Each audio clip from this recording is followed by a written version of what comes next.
Hello, YouTube. Welcome to Just Get It There. Another episode. Sorry it's been a while, but just want to talk about what's been going on, what's been doing, a little bit of safety, a little bit of technology, and all that fun jazz, good stuff. Um, in the title of this video will be, did I get a local job?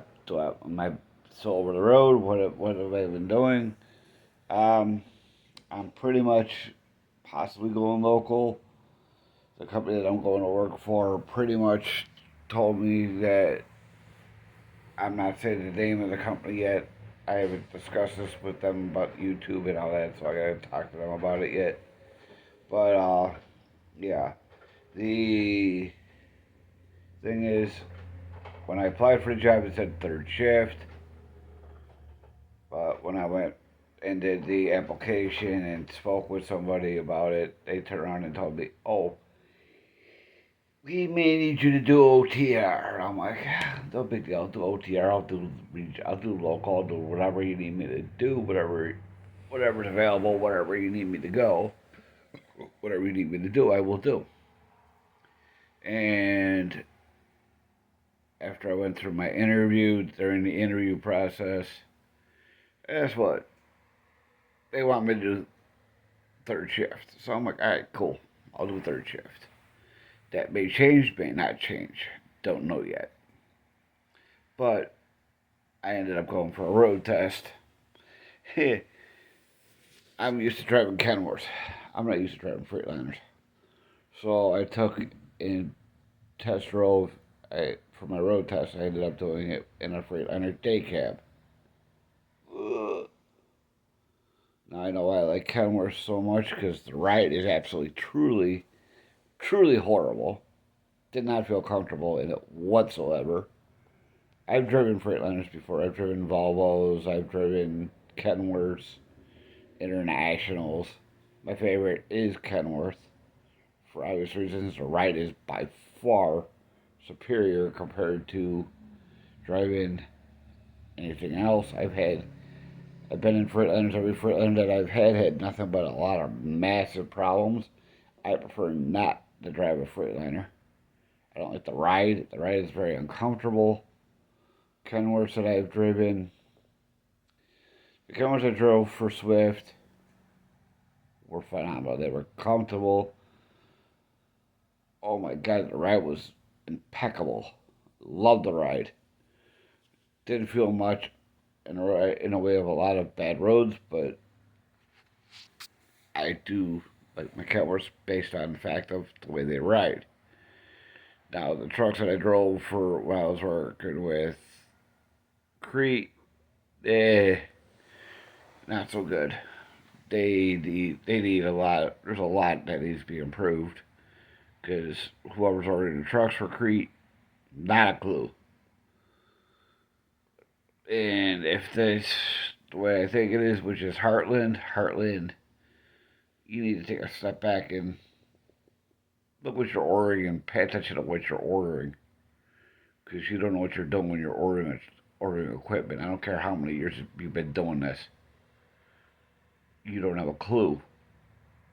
And the same goes with the Internationals. But when I drove for Billis, their cameras were a little bit better, but not by much. Again,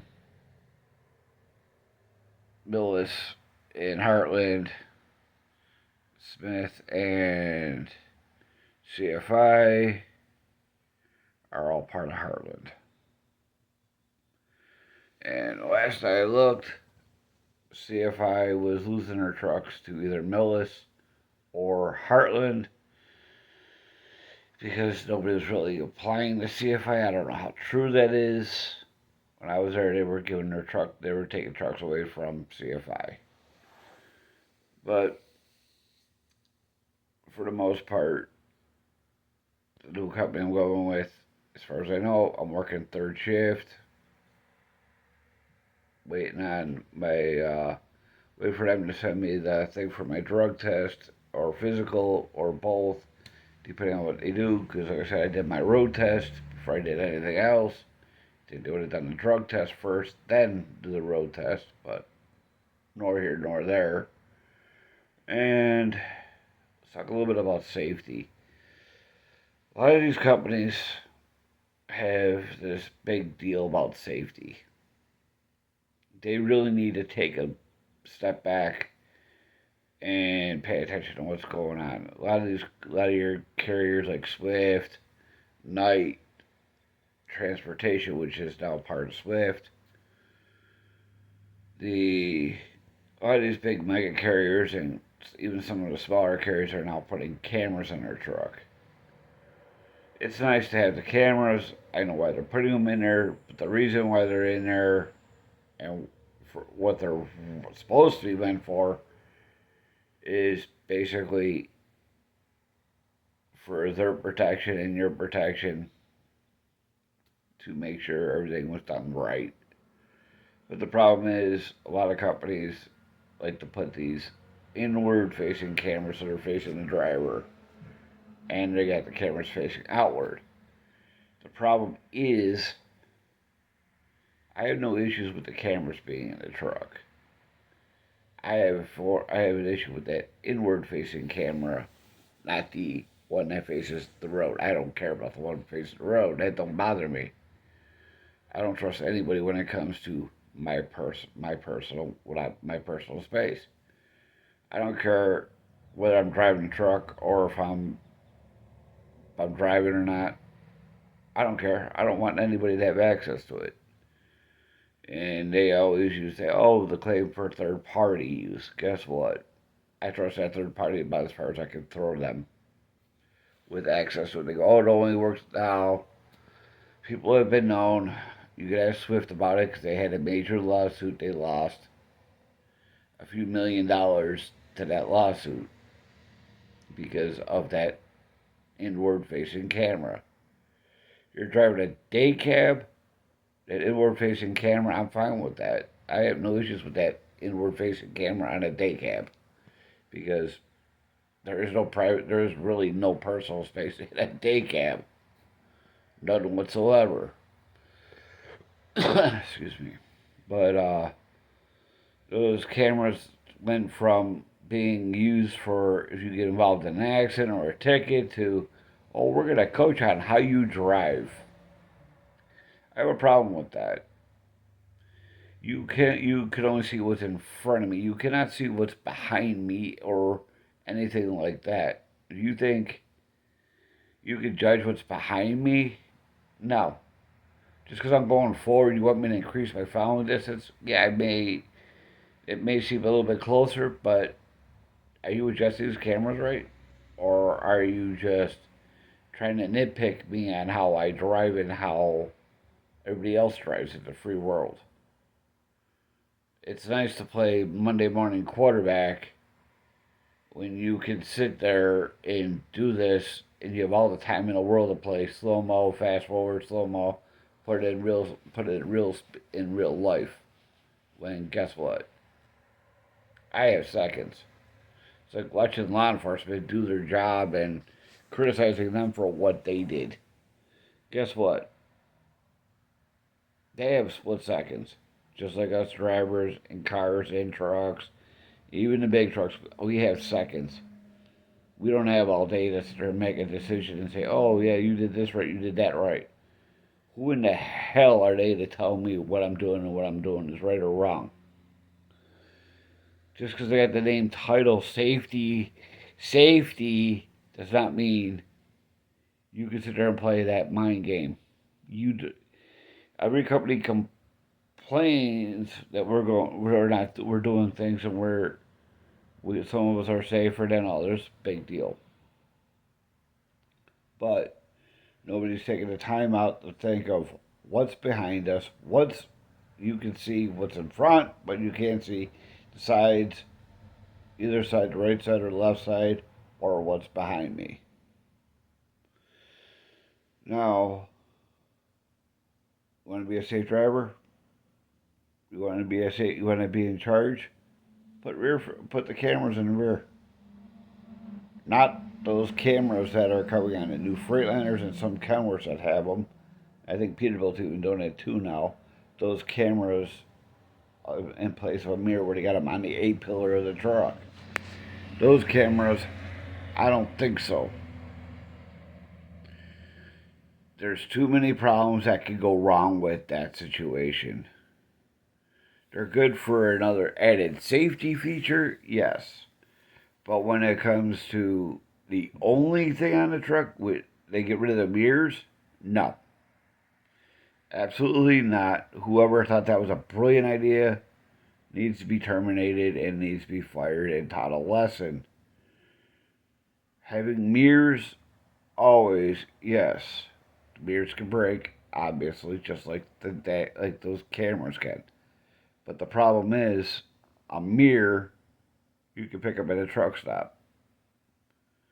The safety features of those cameras, you cannot. They gotta go to the dealer to get fixed. I prefer not to have those cameras unless I have the mirrors to go with it. And don't shrink the mirrors just because you got the cameras. It's technology. It breaks. It requires updates. Just like all the computers that are on these trucks, with all the technology they keep putting on it, adaptive cruise, lane departure, guess what? All that is technology requires to go to the dealership to get constant updates. Because you got to update all this stuff. You can't just run it without it. It would be nice if you could, but you can't. What we need to do is stop relying on so much technology and cut the technology back. Because that technology is not yet proven. It hasn't been. There hasn't been. They changed. All they do is change the radar plate in the front of these trucks. But it still gets covered with snow. The rain can knock it out. There's all kinds of issues that can knock all this stuff out. And what do? We're ahead nowhere. Why? Because we don't want to do anything the smart way. We want to do things the hard way. Let's get rid of the adaptive cruise. Let's get rid of the lane departure. Even with the cars, if you think you're a better driver because you got that technology in your vehicle, stop driving. It's not worth it. Get with the program and stop with pushing the technology that we don't need. There's other things we could be doing to make the road safer. That's called fixing them. Not adding more technology. Let's stop pushing the self-driving crap because that's garbage. Let's just get back to basics and learn how to and pay attention to driving. And most of all, put the phone down. That text message that you don't need to be texting, you don't need to be checking your emails, you don't need to be doing any of that crap. Put the phone down and drive. Take your eyes, look around. There's all kinds of things around you that you may or may have missed because you get your phone stuck to your eyeballs in your hands. And when they say hands-free, that does not mean holding your phone. That's not hands-free. Put the phone down. But as more comes available with what I'm doing, with where I'm going, and hopefully I can do a little bit more with this company, with showing what I'm doing and where I'm working. I will keep you all updated on what's going on, where I'm going, and what I'm doing. So if you have any questions, comments, leave them. I'll get back to you as soon as I can. Please like, subscribe, share, do all that fun YouTube stuff. Send the algorithms through the roof. Let's change this narrative. Let's get the views up. Share this video, comment, do all that fun stuff with YouTube. Let's get this show in a row. Let's get some more people subscribed. Let's get more people out there. If you like what I'm saying, what I gotta say, if you have a problem with what I gotta say, by all means, say it. just keep it respectful to other people and don't be disrespectful to people. I've had enough of that on several other different channels, so other people that I've commented on, where the negativity is ridiculous. It's got to stop. But for that, until next time, hopefully I'll be talking to you soon. Bye for now.